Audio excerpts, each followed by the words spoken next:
GPL has launched an initiative to provide new services for those who have not yet been connected. Renetta Lafleur tells us more. GPL's top priority is providing unserved consumers in various areas with electricity as quickly as possible. Metering and Loss Reduction Manager Wayne Watson said efforts have intensified to secure adequate material to do this. We had some concerns with material over the past couple of months.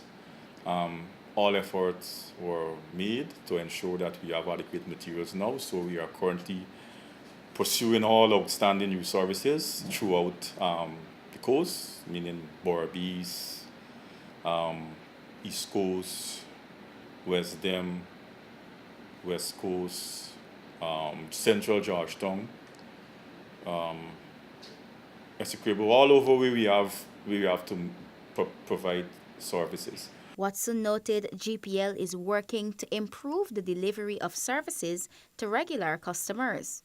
All reported and proven defective meters in households are being changed and replaced. We're still in the defective, we're changing out the defective meters.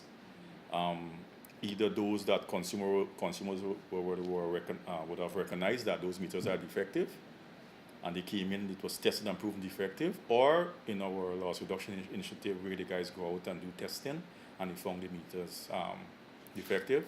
So we're also doing defective changes. The Loss Reduction Department is also addressing load increases and shifting of customers' meters and replacing deteriorated lines. Renetta Lafleur for InfoHub.